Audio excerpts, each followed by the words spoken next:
US President Donald Trump has renamed Lake Ontario Lake America, escalating tensions with Canada amid an ongoing trade war between the two countries. Trump signed an executive order on Thursday, changing the name of the lake for US federal use. However, the order does not control what Canada, international organizations, or other groups call the lake. Lake Ontario is one of North America's 5 Great Lakes and is more than 400 years old. About 52% of its surface area is in Canada, while the rest is in New York State. Trump announced the change at the Oval Office, saying the new name would take effect immediately and that renaming the lake was something that he had been considering for a long time. And finally, I guess the purpose of this more than anything else is we're going to be changing the name of Lake Ontario, effective immediately, to Lake America.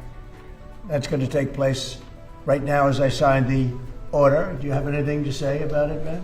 Yes, sir. So this is a straightforward but important executive order. It directs Secretary Burgum and the Department of the Interior to update the Geographic Names Information Service to reflect that the lake once known as Lake Ontario will, from this day forward, be known as Lake America. This is a lake that has most of its volume in the United States. The deepest parts of the lake sit in the United States territory, so this will reflect that this is an American lake. Thank you. Okay.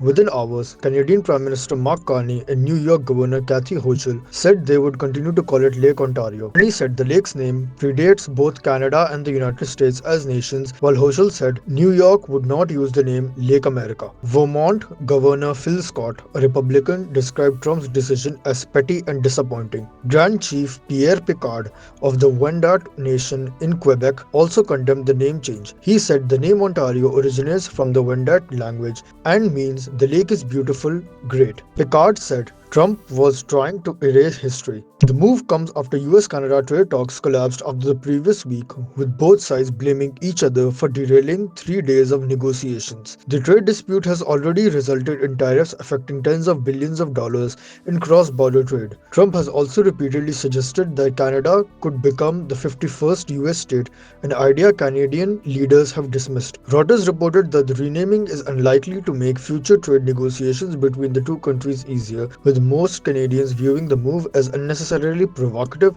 and insulting. Canadian Prime Minister Mark Carney has said trade talks broke down over several issues. These included proposed changes to Canada's French language rules, questions over whether US tariff relief would cover medium and heavy-duty trucks, and US demands that could restrict Canada's ability to negotiate new trade agreements. US officials have rejected that account and said Carney's decision to reject the proposed deal was a political choice. Trump also suggested on Thursday that he could consider renaming oceans. He said that after a Gulf and a lake, the country might need an ocean and mentioned the Atlantic and Pacific as possibilities. Trump previously ordered the Gulf of Mexico to be renamed the Gulf of America in January 2025.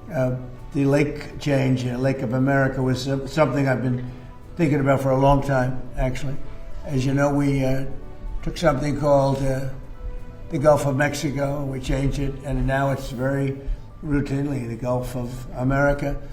So if you think about it, we have a Gulf and we have a lake. Now all we need is an ocean.